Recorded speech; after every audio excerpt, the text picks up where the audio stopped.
जोहार दोस्तों।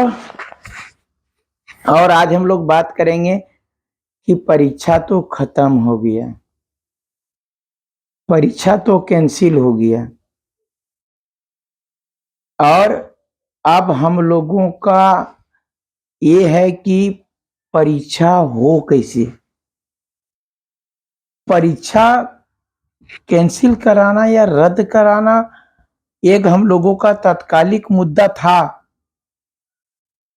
और एक बारगी जेएसएससी को ये बताना भी जरूरी था कि छात्र उग्र होते हैं तो अब सीट बेचने के लिए नहीं दिया जाएगा।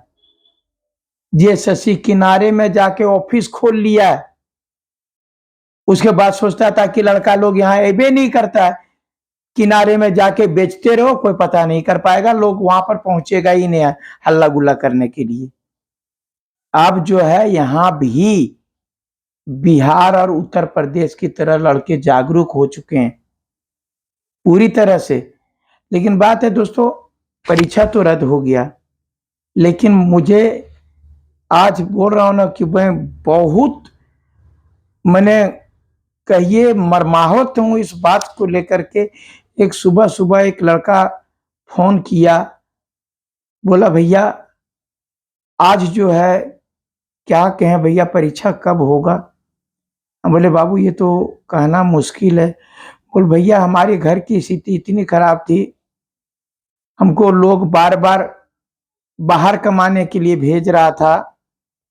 हम बोले कि एक महीना किसी प्रकार से जो भी है चावल आटा दाल जो भी कुछ बेच सकते हो बेच करके जनवरी भर हमको पैसा दे दो, उसके बाद में जो है हम पैसा नहीं मांगेंगे। अब भैया मेरा भविष्य क्या होगा। अब हम परिवार के लिए या तो फिर भैया अब हमको दिल्ली बंबई कमाना जाना पड़ेगा, क्योंकि परीक्षा का कोई अता पता नहीं है। तो मेरे मित्रों ये परीक्षा पहले आप लोग बोल रहे थे होना चाहिए, इसके लिए आंदोलन किए, अब बोले कि परीक्षा रद्द होना चाहिए, फिर इसके लिए आंदोलन किए, फिर अभी कहेंगे परीक्षा होना चाहिए, फिर आंदोलन एक होगा कि परीक्षा होना चाहिए। होना चाहिए तो कब होना चाहिए, कब तक होना चाहिए परीक्षा, और ये एजेंसी से नहीं होना चाहिए। ये किस प्रकार से हम लोगों को परीक्षा कंडक्ट हो जो भ्रष्टाचार मुक्त हो। भ्रष्टाचार एकदम नहीं हो, क्वेश्चन नहीं बिके। और बहुत सारे छात्रों का मेरे पास में सुझाव आया और आप लोग भी सुझाव दीजिए।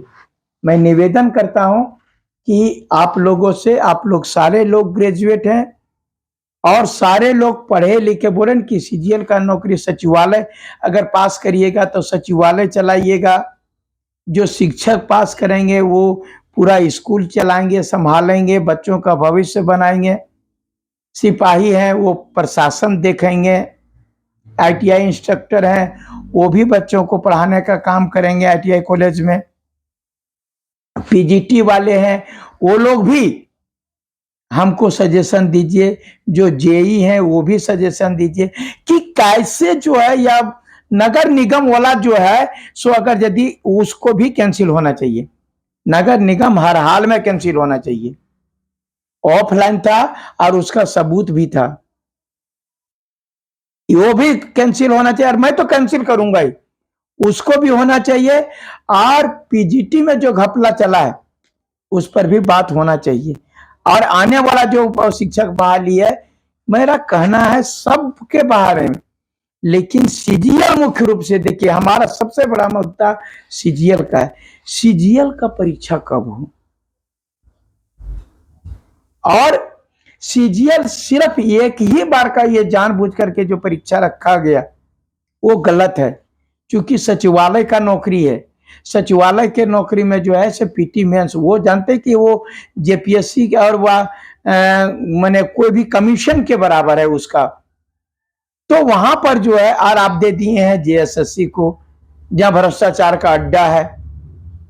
मैं बता रहा हूं कि वहां पर जो लोग जाते हैं मलाई मारने के लिए जाते हैं जेएसएससी, कि चलो जेएसएससी जाओ, मजा करो, पैसा कमा के निकल जाओ।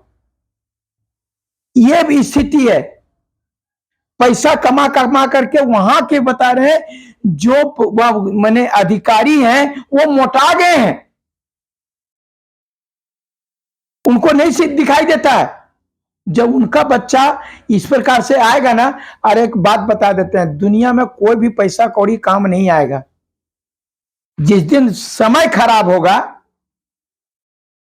तो ये जान लीजिए कि ये गरीब और अमीर जो बोल रहा है ना हम पैसा वाला है, हम कुछ कर लेंगे, हम अधिकारी हैं, कुछ कर लेंगे, जब कुटाई पड़ेगा ना तो कुछ हो जाएगा,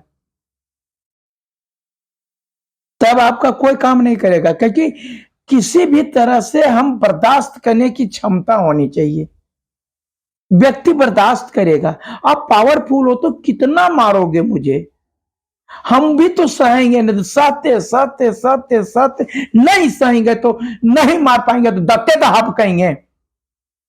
बहुत ज्यादा आपके पास में बॉडी गार्ड लेकर के चल रहे हैं, पत्थरवा फेंक के तो मारेंगे। एकदम भ्रष्टाचार मुक्त कैसे हो परीक्षा।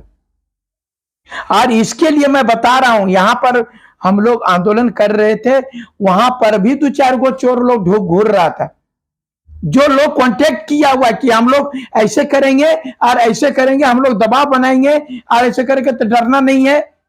मनोज यादव निष्पक्ष लड़ता है मेरे मित्र, निष्पक्ष। जो भी कहना रहता है मुंह पर कहता हूं, किसी को कान लगे या कपार लगे। नौकरी कैसे हो, सीजीएल का परीक्षा कैसे हो, पीटी मेंस में हो, और ये जो है भ्रष्टाचार मुक्त कैसे हो और कब तक हो, ये भी सवाल आता है। आखिर बच्चों का समय पार हो रहा है, बच्चों का जो आप ही बताए मेरे मित्रों, उस समय हम बोला करते थे तो हमको बोलता था लोग, हम जब बोल रहे कि क्वेश्चन बिक जाएगा, वो तो चुपचाप रहा, परीक्षा हवल दी, परीक्षा हवल दी। तो दोस्तों मेरा उस समय किसी प्रकार के आपके परीक्षा को रोकने का उद्देश्य नहीं था, मैं आपके परीक्षा का पहरेदार होकर के बोल रहा था कि ये क्वेश्चन लीक हो जाएगा। ये इस प्रकार की अफवाहें बाजार में आ रही है, ये अफवाह नहीं था, हकीकत था। मोबाइल स्विच ऑफ बताने लगा है। दोस्तों मैं आज मार्मिक बात कर रहा हूं और हकीकत। देखिए बहुत सारे बच्चे हमारे भाषण से वह हंसते हैं। दोस्तों आपको हंसाना ये जरूरी था, क्योंकि आप 8 साल से पढ़ रहे थे, टेंशन में थे, परीक्षा दे चुके थे, परीक्षा देने में आने जाने में आपको परेशानी हुई होगी, परीक्षा परेशानी के बाद में आपके 4-5 हजार रुपये खर्च हुए। ये सब सारी परेशानियां, एक तो उम्र का परेशानी, एगो पैसे की परेशानी, एगो शारीरिक परेशानी, और ऊपर से मेंटल परेशानी की परीक्षा रद्द हुआ। और उसके पहले दबाव मानसिक रूप से कि क्वेश्चन जो पहले आउट हो गया तो हम जाकर के क्या करेंगे, परीक्षा दे करके कैसे टिकेंगे उन लोगों के बीच में। मैं बता रहा हूं ना कि आप लोग बताइए, मैं खोरठा का क्षेत्र से हूं और खोरठा का जो विषय था ओकरा में 100 में 100 मारने लायक नहीं था। कुछ भी करता, ह्यूमन एरर होते होते 97, 98, 95, वह बहुत जो अच्छा तेज लड़का होगा वहां तक जा सकता था, हो सकता है 97, 98 भी जाता, जे समाज बढ़िया से पढ़ले होते वहां तक जीते। और जे सेकंड पेपर व थर्ड पेपर वाले जीएस के 150 में नहीं, कतनो तेज होते, कतनो तेज होते, कतनो तेज होते, तो ओकरा 130-40 तक जा सकूल, 40 मैक्सिमम। माने वो ओकर कुछ कमजोर ना होते। जैसे ककरो है कि मैथ कमजोर हो जाए, ककरो साइंस कमजोर हो जाए, तो ककरो जीएस कमजोर हो जाए, तो ककरो झारखंड कमजोर हो जाए, तो ये सब बात में ककरो कहो होते होते, लेकिन जकर कुछ कमजोर होते मैं वो करते करते 140 तक जा रहे, लेकिन लोग 147 मारा, 148 मारा, खोटा में 100 मारा। आप बताइए कि वैसी परिस्थिति में आपका सिलेक्शन कहां से होता है? आपका सिलेक्शन कहां से होता है? सबको आंसर मिल गया, खाली क्वेश्चन दिखाने से आंसर ढूंढ लेता लोग। सबको आंसर भी दे दिया व्हाट्सएप पर, जाओ इसका ये आंसर होता है। तो वैसी परिस्थिति में 150 का 50 भी मारा जा सकता है, और वहां पर आप सिर्फ परीक्षा देके संतुष्ट हो जाते हैं कि मेरा परीक्षा बहुत बढ़िया गया है, मैं खोटा में 95 नंबर 96 नंबर मार दिया, और जीएस में जो मैक्सिमम स्कोर करना चाहिए था 130 कर दिया, 135 कर दिया, 40 कर दिया, हो जाना चाहिए। लेकिन वहां पर तो 147, 145 और इधर 100 का 100 मार ले, फिर आप कहां से देखिए एक नंबर पर कितना लोग उड़ जाता है। बता रहा हूं, मेरा किसी से कोई व्यक्तिगत या जातिगत दुश्मनी नहीं है। हमको न माननीय अध्यक्ष से दुश्मनी है, न माननीय मुख्यमंत्री से दुश्मनी है, न और किसी भी वह एजेंसी से दुश्मनी है।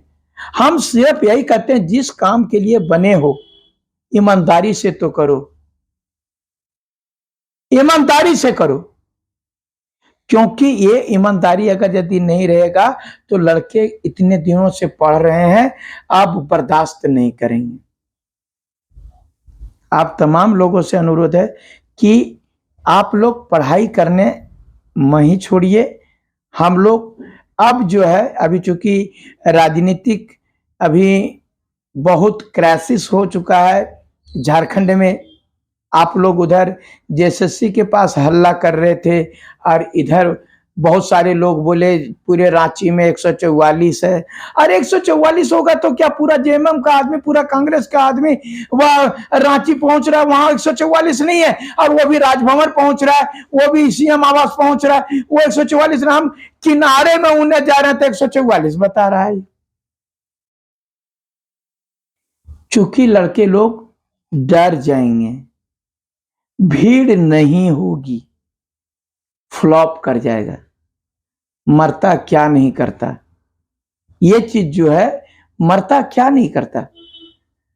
लेकिन आप लोग ये किए हैं, अभी पॉलिटिकल भूचाल आया हुआ है, ये राजनीतिक भूचाल जब थोड़ा थमने दीजिए, उसके बाद हम लोग बेहतर परीक्षा कैसे हो, जो अगले मुख्यमंत्री आएंगे और उनको इन सारी चीजों को बताया जाएगा जेएसएससी के बारे में। खैर वो वहां पर वह सके लग रहा है, क्या कहें, अब तो मुख्यमंत्री इंटर पास थे, अब डिमोशन होकर के अबर मुख्यमंत्री मैट्रिक पास आ गए, और अबर हो सकता है फिर क्राइसिस हो तो अगला मुख्यमंत्री जोबा मांझी भी बनेंगे, वो चौथी पास रहेंगे, ऐसे ही बनते रहेंगे। और आप लोग बीए पास करके, एमबीए पास करके, बड़का बुद्धिमान बन करके इन लोगों का चमचा बन करके वोट करते रहिएगा। हम भाजपा का कट्टर समर्थक हैं, हम जेएमएम का कट्टर समर्थक हैं, हम कांग्रेस का कट्टर समर्थक हैं। पढ़ लिख करके आप दलाली कीजिएगा चौथा पास का, और बोलिएगा मेरे पास दिमाग है, और बोलिएगा कि बोल हम तो किसी को भी बेवकूफ बना सकते हैं, हम तो जो बात जिताते हैं, हम चाहते हैं तो जीतता है। आप नहीं जीतते हो, चाहते हो वो जीतता है, अनपढ़ आदमी जीतता है, फिर आप चालाक कैसे हुए? वो बार बार जीतता है, आप तो ये आपको कहेगा टुकड़े फेंकता हूं। चाटने के लिए आते हो, रोटी खाते हो, पैसा देते हैं, चाटते हो, ओकर बाद वोट देते हो। इसका मतलब यही है कि पढ़े लिखे लोगों का कोई कदर नहीं है, अपना महत्व नहीं समझ रहा पढ़ा लिखा लोग। आप स्वाभिमान जगाओ यार, जातीयता में कब तक मरोगे? स्वाभिमान जगाओ। आदमी के पास अरमान और अभिमान दोनों होना चाहिए। अगर बात कोई बोले अरमान की तो अरमान लगना चाहिए, और अभिमान अपने पर होना चाहिए कि मैं बिकने का काम नहीं करूंगा, मैं अपना अस्तित्व नहीं खोऊंगा, मैं व्यक्ति हूं, मैं पढ़ा हूं, मैं ग्रेजुएट हूं। उस चीज को भी देखना बहुत जरूरी है। आप आगे कैसे परीक्षा, बेहतर परीक्षा हो, इसके लिए आप लोग मुझे सजेस्ट कीजिए और कमेंट बॉक्स में लिखिए कि मनोज भैया आगे का स्टेप क्या होना चाहिए। और तमाम लोगों से अनुरोध है कि जरूर से जरूर हमको सब्सक्राइब कीजिए और आगे इसको शेयर कीजिए। धन्यवाद। जय झारखंड, जोहार झारखंड।